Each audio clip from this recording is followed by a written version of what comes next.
is Daniela Cambone. Welcome back to the Daniela Cambone Show here on ITM Trading. We're kicking off with a headline from the Financial Times that says here in the United States, bad commercial real estate loans have overtaken loss reserves at the biggest U.S. banks after a sharp increase in late payments linked to offices, shopping centers, and other properties. Commercial real estate loans at least 30 days delinquent soared to $9.3 billion among the top banks last year alone. Joining me to talk about this and so much more, Peter St Onge. He is my guest today, a Ph.D. economist at the Heritage Foundation. He also makes compelling and fantastic video interviews and podcasts on X on a daily basis. Peter, it's been a long time coming. Thank you so much. Welcome to the show.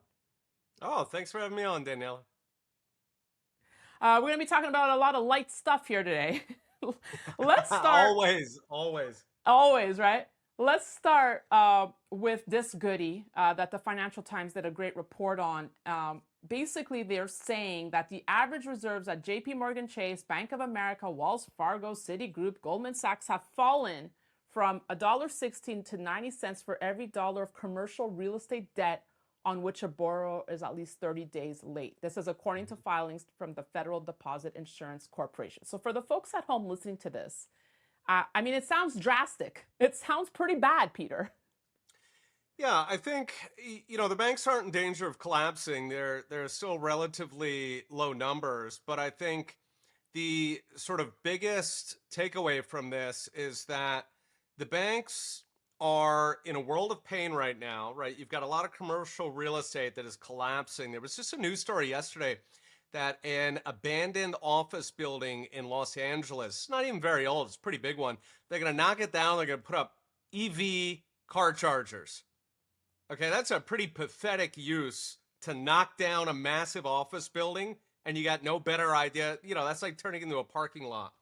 So there is a world of pain. Cities like New York or LA are turning into, quote, urban doom loops where, not only have a lot of companies gone to work from home, a lot of companies are going through layoffs right now, right? That's always going to hit commercial real estate. Then on top of that, you got these urban doom loops in places like San Francisco.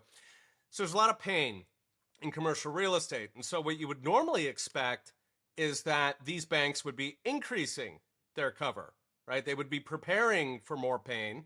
They would look at these recent buildings where you've had like 80 or 90% losses in San Francisco.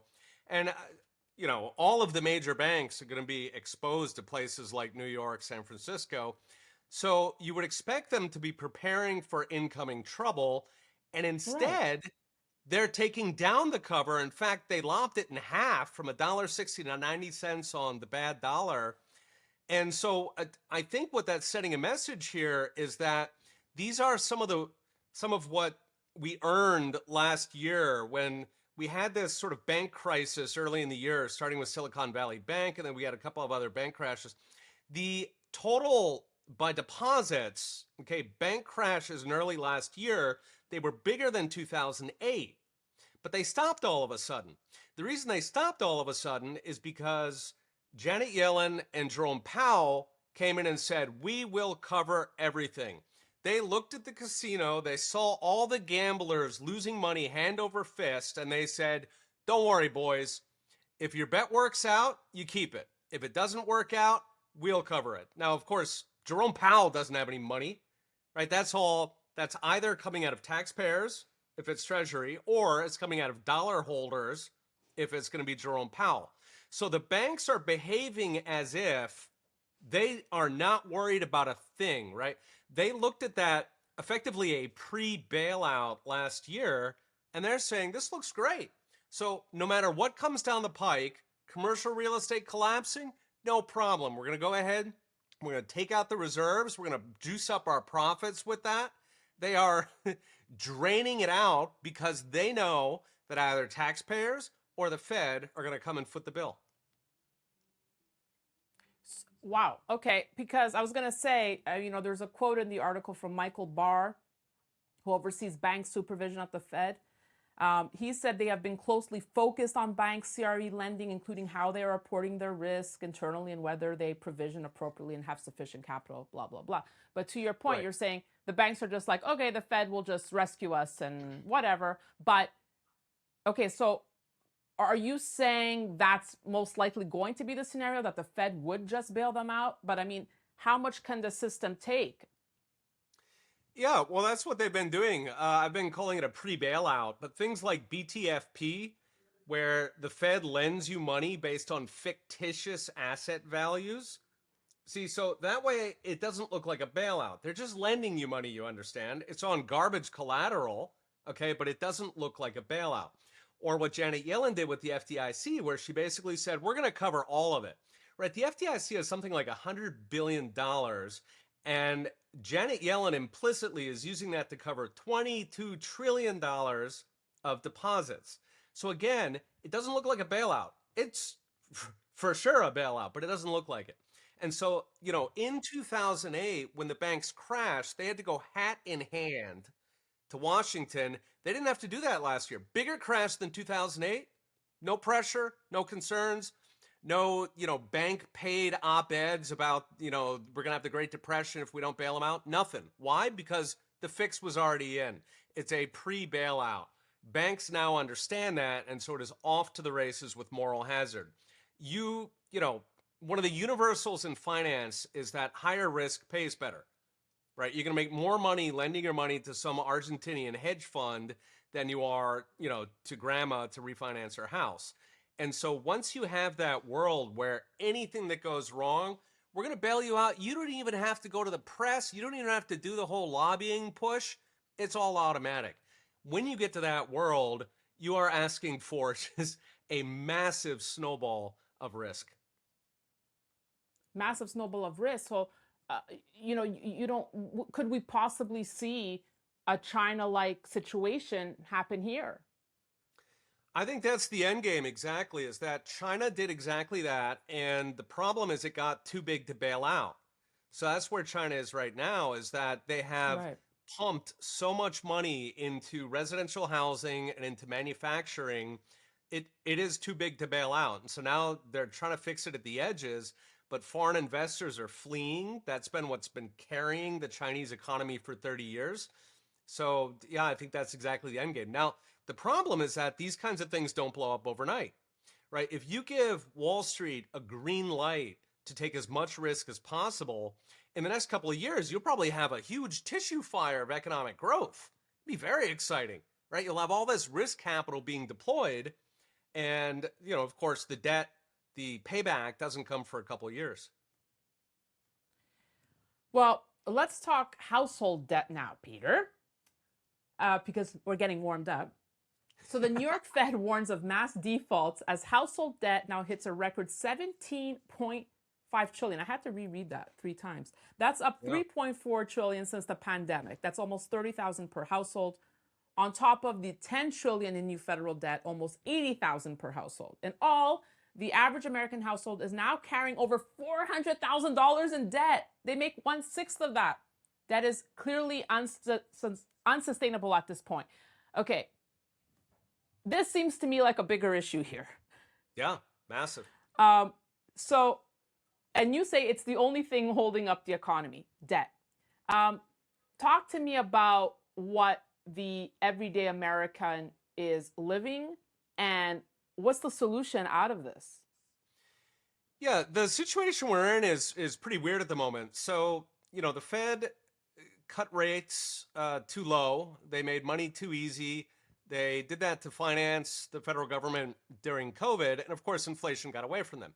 So normally what they would do at that point, if they go to the sort of textbook 101 of central banking, you yank rates up. Okay. So that's what they've done so far. And what that does is chokes off the little guy. Well, in theory, it chokes off the entire economy. So, business investment stops, people can't buy houses, therefore houses aren't being built, and so on. So this is kind of the textbook, right? You induce a recession by choking off loan capital, and then that, in theory, is going to bring your inflation down. What actually happened is that the Fed did do part one. They did choke off the economy, but the thing is that The big companies and banks still have plenty of cash because you had all of these trillions that had been sloshing around in things like excess reserves, reverse repo.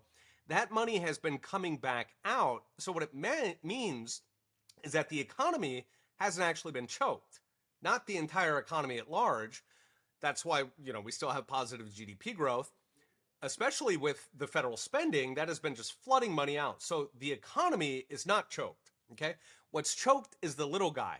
So if Right. we were, just looking at putting a roof on our house, 8 to 10% is what that'll cost you. All right. And it's similar rates for HELOCs. A mortgage, of course, is what, about 7% at this point. So that's what's getting choked off.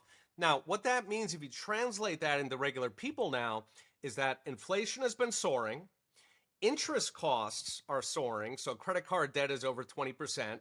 If you try to get a mortgage now, right, you're looking at 7% or something, and of course, house prices have gone up. So it's completely prohibitive for people. And then meanwhile, incomes have not kept up with inflation ever since Joe Biden came into office. So you put that together, and people are bridging the gap with debt. So they're taking on additional debt. Now, of course, that's compounding now at these high rates, right? The Fed is now looking at June for their first potential hike. They keep delaying that because inflation is now actually taking off again. So individual Americans are absolutely getting slammed. That was Yeah. $30,000 in additional debt per household. That's private debt. So that brings it to about $140,000 per household. The average American household makes something like $60,000. That is an enormous amount of debt, especially now when the debt is coming in at higher rates, right? If you have existing old debt, like an old mortgage, that's one thing. Okay, it doesn't get worse. But life goes on. The kids grow up, or your wife gets pregnant, you got to buy a house. Life continues, and for various reasons, people have to take on new debt, or anyway, they have to replace old debt with new. And when they do, they're actually getting savaged. Well, that's why there's such a disconnect between the reality and the headlines, that we're seeing. I mean, the Wall Street Journal ran a good piece. It's been 30 years since food ate up this much of your Mm. income, and I believe that's truly is one of the real headlines out there. Compared to consumer confidence being up, like you said, GDP, positive GDP growth, or the jobs are great, or look what the S&P is doing, right? It has to be a strong market. It's a strong economy, but it's not, like you say, um, for the little guys or middle income. That's the thing. And, there's been a lot of discussion about government statistics and how they measure things. We started talking about that a lot during the inflation, uh, sort of bull run there under Biden. And a lot of people were comparing the statistics, how they're calculated today and how they used to be calculated, right? We're not talking, tinfoil hat, crazy alternative statistics. We're saying, how did they do it 10 years ago or 20 years ago? And a lot of those statistics at this point, there's a lot of us who don't believe them anymore, right? You've got revisions where just every single month in a row they revise down, which, I mean, you got to have some really bad statisticians to keep making a mistake in the same exactly direction for like 14 months. So at that point, people start looking for alternative measures, right? Are we Mm. actually getting richer? And they're kind of some of the gold standards that you look at is how much food are people able to afford and how big are houses. Okay, these things don't lie. Cars per capita. Okay, there's various indicators. Like if you're Right. asking, are we richer than our parents? Or of course you've had new technology and things like this, so you want to control for that. You want to ask, is from day to day, are we actually getting richer? And there, that number you just talked about, I've got a video in that in a couple days. I mean, that's just striking, right? So the proportion of Americans' income that is going to food is back to like 1991 levels. It's just astounding, right? Yeah. That's almost, or that is actually a generation ago. If you zoom out throughout American history, every generation was much richer than their parents. I mean, like twice as rich. All right, to the point where the older generations say, "Ah, you kids with all the opportunity you have, we can only dream of such things." That broke. It That's partly true. broke starting in, well, depending on how we apportion blame, Wilson, FDR, Nixon, and really around 2000 is kind of when one of the final nails went in that coffin, where productivity stopped growing. So that was right around the dot-com crash, which led to a lot of financial regulation, and also of course 9/11, which led to the Patriot Act. That then led to a huge amount of regulatory interference in how finance was allocated. Anyway, if you look at the productivity numbers, it's just striking. Like, it keeps getting lower and lower and lower. And since 2000, it's been pretty close to flat, even if you're using the government numbers. Now, if you zoom out and use some statistic like that, right, asking what proportion of your income do you have to put on food, we have completely stopped growing as a society. I think that's a big reason why, the media keeps saying, what's wrong with people? Why don't they understand how amazing the Biden economy is? Numbers like Right. that are exactly why, right? If you are frozen on food expenditure, houses are actually going backwards. Life expectancy is going down, which is another gold standard of prosperity. A lot of people, I think, are starting to conclude that we're certainly not getting twice as rich as our parents anymore. Something broke. Absolutely not. Absolutely not. Um, and I was going to say, common conversation at our supper table, to your point about the parents, is like we reflect back and be like, man, the 90s were good. So, Hmm. We, um, yeah, we didn't think it was that great when we were there, but it turns out yeah, but now we I'm didn't. like, man, I really do miss the 90s, not just for economic reasons, for a whole other slew of reasons. The weirdest part is But people let's looking. talk. Well, no, yeah, I was going to say the weirdest part is people looking back in the 1970s and talking about how great things were. I swear to you, I grew up in the 70s. We thought it was horrible. We had, if you had told me back then that someday in the future they'll look back on this and think that these were the good old days, Yeah, I would have right, assumed that we're going to like Mad Max, right. Armageddon. So, since it's our first time speaking, Peter, I'm interested to get your point of view or insights, especially since you're, PhD economist, you taught master's classes, you have a slew of academics. Um, your thoughts on what's inside Powell's head, and your take on his kind of backpedaling on what he's going to do with rates, and your gut feeling as what they're going to do. So a lot of questions in there, but your Yeah. thoughts on the direction you think Powell's going in. Yeah, so Jerome Powell is not an economist. He does not have an economics degree. He has never studied it formally. He's a lawyer. And so where does he learn his central banking? He's been in the organization for a long time. I'm sure he's had internal training. So he is essentially a company man. He believes and sees the world the way that a sort of bog standard, Federal Reserve employee from central casting. And so given that he's basically following the script. And the script for the Federal Reserve, what they think they're doing is they're turning all the dials on the big economic machine so that you can get just that right magic mix of inflation and economic growth, so that, whatever, over 20 or 30 years, we can be richer as a society. So that's what they think they're doing. Now, if you actually look back at the origins of the Federal Reserve, like, who bought it? Why is it there? It didn't just fall out of the sky. Somebody worked very, very hard to install that thing. And of course, that was the giant banks. So it was, if anybody's familiar with the creature from Jekyll Island, that goes Yes, well, through. we just had Griffin on. Did you really? Fantastic. Yes, yes. Nice hit. Okay, good. All right. So 92 years young and still still so sharp. lucid, bright, oh, so Yep. sharp, incredible. All right. So I That didn't is want to break your train of fantastic. thought. I Good. got So excited. So your listeners will be familiar then with the Yes. origins of the Federal Reserve. And, fundamentally, the deal with the central bank has always been that the banks get inflation, and what the government gets is somebody to buy up its debt.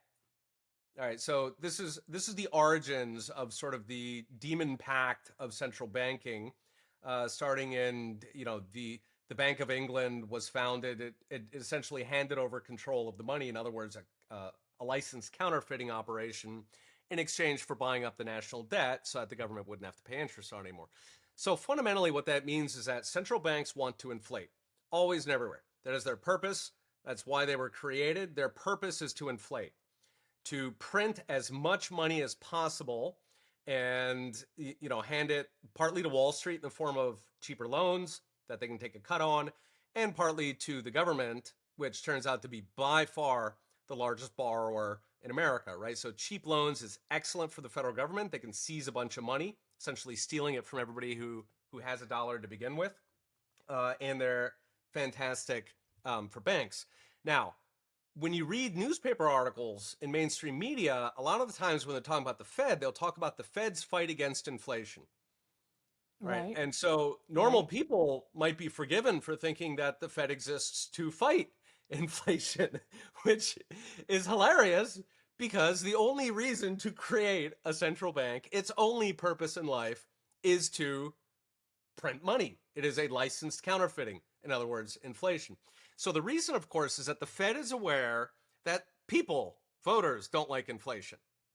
And if they let inflation rip too hard, then the voters are going to, put pressure on Congress, and then Congress or the president, and that's then going to Right. come down to them. And they're afraid that they'll lose their independence, meaning that they won't be able to counterfeit anymore. Now, when that happens, interestingly enough, typically Congress, there have been banks that have lost independence and the government has essentially taken them over. When they do that, actually, it's off to the races because governments have absolutely no self-control whatsoever. But at any rate, so the Fed is not fighting inflation because they hate inflation. They are fighting inflation to keep it low enough that the voters don't put pressure on Congress to then punish the Fed, right? So empirically, the literature and central bankers argues for about 2% inflation. Now, of course, 2% is actually much more than that in terms of money printing, right? Because the population is Right. getting bigger, the economy is growing, the global population is growing. So 2 is probably closer to 5 realistically. So that's roughly $1 trillion a year that are counterfeited by the Federal Reserve. And when they fight inflation, what they're really doing is they don't want it to get to 4, 5, 6% where voters start getting upset, right? And so they try to rein that in. Now, of course, they're also slaves to a second set of headlines, which is economic growth, which the most salient number for that for voters tends to be jobs. That's sort of what sticks in people's head. If you talk about GDP, most people don't have a strong opinion about that. If you talk about jobs, they do. And really, they're essentially the same thing. So the Fed, their goal is not to fine tune to get just that right mix of inflation and growth. Their goal is to inflate as much as possible whilst trying to fine tune the negative headlines about the inflation they caused and the recessions that they caused to try to counter it. Because recessions do not happen on their own. It is not natural. Right. Think about it, right? What is a recession? So you've got a bunch of businessmen who are, starting businesses or operating businesses, and every so often they screw up and they lose a bunch of money, they have to downsize, they go out of business. Okay, so, whatever, 3% of businessmen every year screw up and they fail out of the game. But in a recession, it's more like 20%. So why does that happen? Why does everybody get stupid all of a sudden? Right? It's not natural. It should, you should have year in, year out. Most businesses are doing okay. Some are doing great. Some are doing terrible. Yep. And, you subtract one from the other and you've got, Yeah. whatever, regular growth. Instead, what the Fed does is by manipulating interest rates, it gives you this boom bust cycle. So you get this big tissue fire boom where nobody can do no wrong, right? The guy who started WeWork, that stupid office sharing, he could get tens of billions of dollars in funding. Uber was losing money for like 7 years or something. All right, so money is free because the Fed made it free. So nobody screws up. No businessmen go out of business. You could be the biggest idiot on Wall Street and you're not going bust because you just borrow more money, right? Uber, you could lose I think it was billions of dollars they lost every single year for 7 years, and they just borrowed more money. So nobody fails. And then when you choke off the money all of a sudden, now, yes, 20% fail. All right, so the recession is caused by the Fed. It is not natural. There is no business cycle. It is a central bank That's cycle. so crazy. The inflation is caused by the Fed. So the Fed is not fine-tuning some, physical Right. phenomenon of nature that's just out there. Right. They are fine-tuning the damage they do to the world. It's absolutely And thank you for explaining that so brilliantly and plainly. It's absolutely mind boggling. And I'm going to go out on a limb, but do you believe in the end the Fed movement then? Oh my God, for sure, absolutely.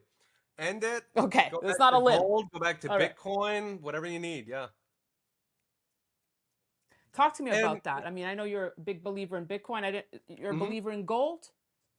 So Yeah, I'll do take them you, both. I mean, Yeah, like yeah. physical gold or, Uh, yeah, I mean, generally, historically, when you've got a gold standard, you'll have the physical gold centralized somewhere, like in banks or warehouses or something, and then people will be using some representation of that. Okay, and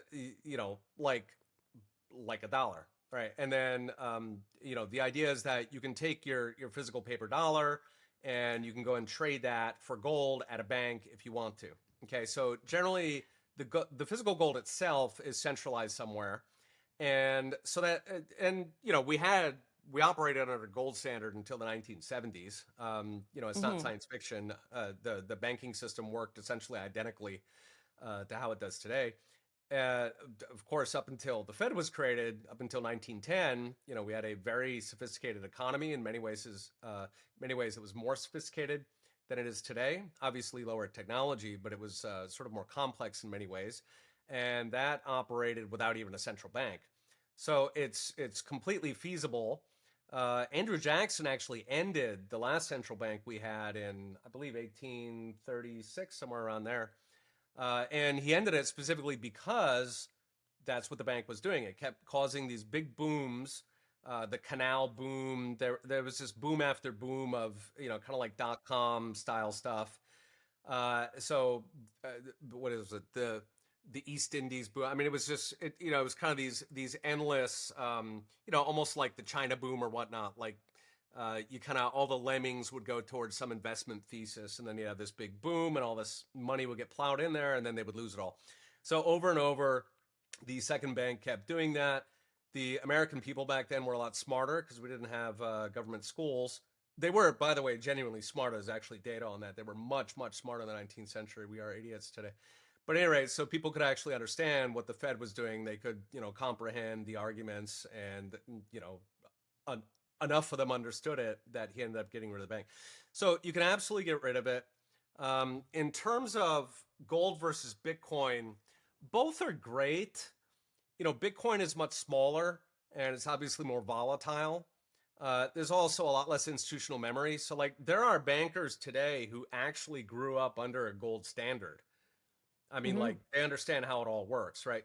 To a lot of people, Bitcoin is going to sound very science fiction. You, of course, just take the standard gold standard and you just duplicate that. I mean, you don't have to do anything. It would naturally bottom up duplicate. The gold standard system, of course, was bottom up. The government didn't create it. That was the correct way to do it. So you could absolutely do it with gold or Bitcoin. If it were to happen like tomorrow, then I imagine we would go to gold. But Right. it happened. I mean, if the U.S. dollar hyperinflated and all the other currencies did too, then I imagine we would go to gold just because there's more familiarity with it. If the crash is another 20, 30 years off, then I think there's a good chance we go to So Bitcoin. Mm-hmm. so it's not so it is plausible for you that we could see uh, some sort of return to a gold standard or the dollar backed Yep. by. Yeah, I think it's inevitable.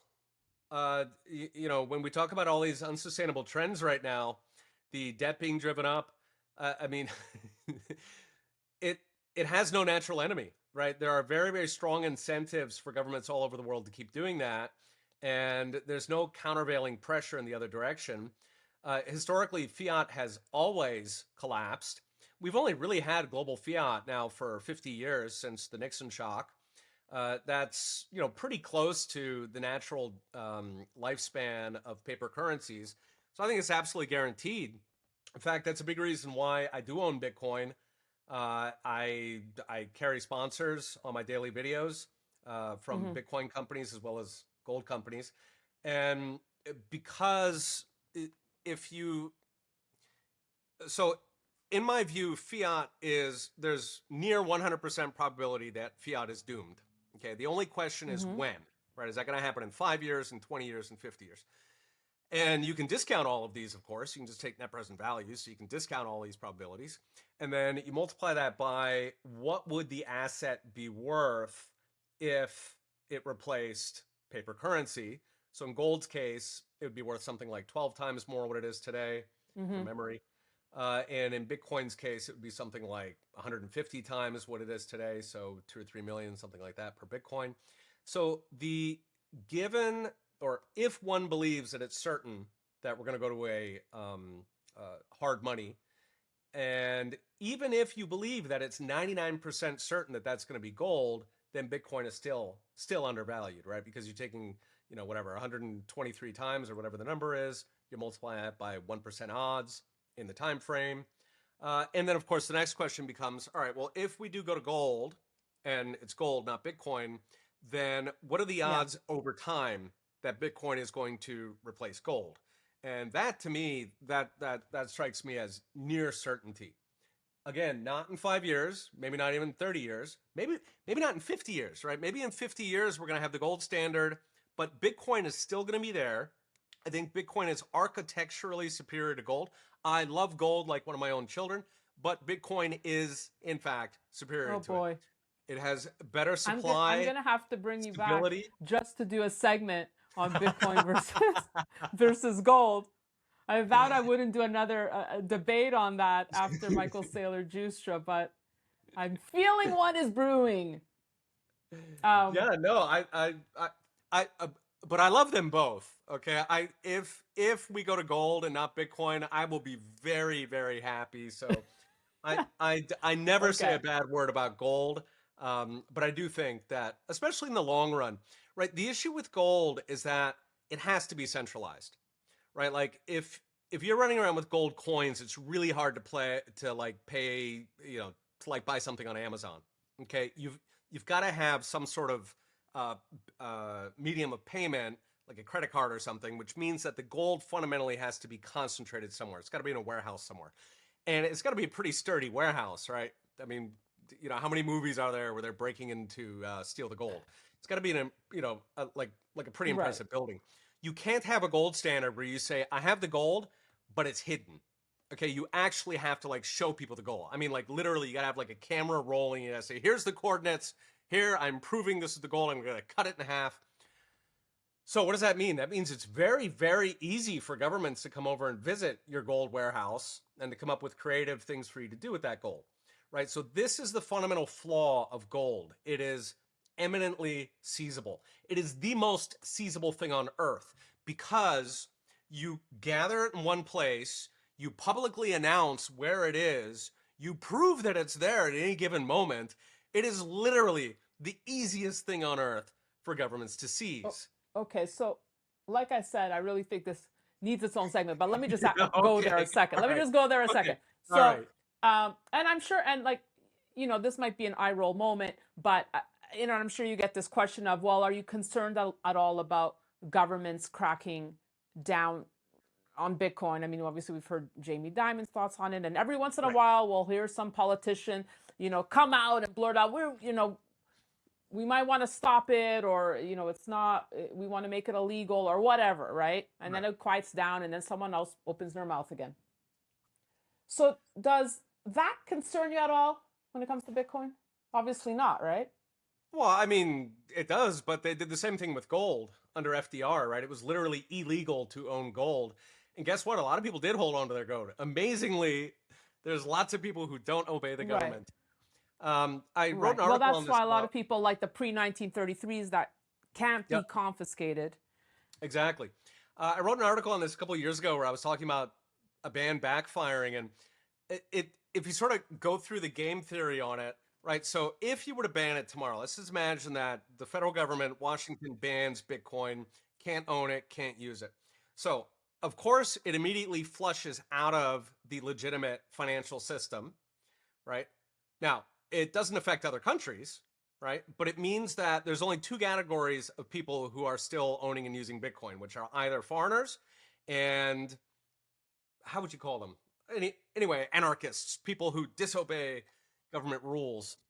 Now, you could keep going with that in theory, right? You could keep, the next country bans it, the next one, the next one. And each time, think of it like, I don't know, like a tsunami going up a canyon, right? You got the water going along and it's going to hit shore. It's going to be this big wave, but it hits a canyon. And so, it doesn't smooth out like that. It goes up like just shoots up in the air. All right. So every country that bans Bitcoin now, you are asymptotically, you are gradually pushing all of that value to a smaller and smaller group of, let's be frank, crazy people, increasingly crazy people. You are essentially handing all the money in the world to literal anarcho-capitalists. So, I mean, in a sense, I'm like, bring it. You're gonna pull all the money out of these normie boomers, and you're gonna hand it all. Like, have you met Bitcoiners? Like, really passionate Bitcoiners? That's really who you want to hand all the Yeah, money in the world to? I'm like, bring it, I guys, go for it. have many. Yeah. So, Um, but realistically, even if they do ban it, of course, that's only one country. All of the other countries act as a model, right? So if they ban Bitcoin and the dollar keeps inflating, and if over time you get all these people in these other countries, say Japan, who are protecting their assets with Bitcoin, that starts to influence Americans. It's an example to them, and of course, I think the most important thing is that unless or it is essentially impossible to ban Bitcoin itself, right? You can ban its use in certain countries, which, remember, that doesn't actually mean you stop the use. It just means that you put probabilities of getting punished. You're essentially yeah. taxing the use in terms of drug, or in terms of risk. This is what we see in drugs, for example, right? If you completely legalized cocaine, more people would use it, but banning it does not mean that it disappears completely. So, I mean, honestly, I would be shocked if more countries didn't ban Bitcoin. I would not be completely shocked if the United States government banned Bitcoin sooner or later, but they banned gold too, and gold did not end. It is still here. To be continued on this topic. I know I promised I'd get you out of here on time, but I need to sneak in one more talking point because I know Yep. you've been doing a lot of writing on the economic cost of the migration crisis. Obviously, a topic dear to my heart since I live in New York City. Uh, Yeah. so I want to talk about the financial pressure that comes with the housing, the feeding of these migrants. Um, I know you crunched some numbers. It's $394 per day per migrant in New York City. That's Yes. 144,000 per year. You say this might be the only bright spot of the economy. Talk to me a little bit about the real cost of the migration crisis. It is absolutely shocking. So I've spent most of my adult life as an immigrant. Japan, Taiwan, Mexico, ironically, Argentina, a lot of places. I am a huge fan of immigrants. I have been one myself. The thing is, there is a world I'm of one, difference. right? Yeah, there is a whole world of difference between legal migrants and illegal migrants. It's the same difference between house guests at your dinner party and burglars. Okay, if you do not invite people in, Uh, they are not welcome. And why don't countries invite everybody in the world in? Well, typically because there's some kind of quality control. It might be, say, a criminal background check, which we do not do with these migrants because they're undocumented by definition. I mean, what idiot is going to come from Honduras and bring their police record with them, right? I mean, come on. So we don't have background checks, but in this context, we also they're probably not skilled. And so when they first get here, we're looking at the numbers that you just mentioned: $394 per day. That's $144,000 per year being spent in New York. You've got similar amounts all over the country now because you got these politicians who are virtue signaling by how generous they're going to be. But that only begins to capture it because once these people are here, generally the reason why they couldn't migrate legally is because they have no skills. So they are going to be wards of the state forever, right? If you look at the welfare usage for legal migrants, okay, legal immigrants tends to be lower than native born. Because they're hardworking and because we have selection mechanisms. There's some meritocracy where we don't just take anybody. You gotta Right. impress us in some way. You gotta have a skill set or something. These random migrants that we're seeing now. I mean, that's just a whole another basket. So we have got trillions, I think, coming down the line if those people stay in the country. And one of the ironies of it is that when we're talking about things like GDP growth, when Joe Biden brags about how great his economy is, a huge part of what's holding that up is what the Wall Street Journal called the welfare industrial complex, where, for example, half of all the jobs created in 2023 were either government workers or, quote, social assistants, which is government related. And a huge part of that right now is the migrants. See, so when New York spends 144,000 on a migrant, that shows up as GDP, right?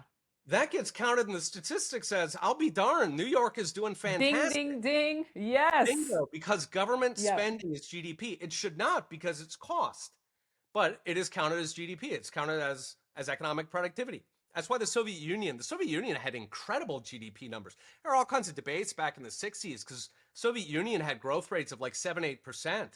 This was Khrushchev saying, "We will bury you." He meant bury you economically because our economy is doing so amazing. It's amazing what kind of numbers you can come out with when you're counting the government. And I think, Peter, there's obviously a healthy balance, right, of having a heart and like making room and space for asylum seekers, but not just, opening the floodgates, right? Well, anybody who came through Mexico, why didn't they stop in Mexico? Why was Mexico not good enough for them? So, no, I don't think there's any bona fides who are coming in to the country. I think, we have an immigration process. Every country on earth does, including Mexico, by the way. Mexico, back in the day, they had tons of illegal migrants coming in from Guatemala. This is like back in the 90s. And they had camps set up where they would put them in there for years on end to teach them a lesson as a warning to the other Guatemalans coming in. Every country protects its borders. They always have. These countries who are inviting their citizens to come here, they protect their own borders. You can be darn sure. The only reason Mexico waves everybody through is because they know they're not sticking around, because they are not bona fide migrants. They're not fleeing a civil war. They are looking for the best country to move to.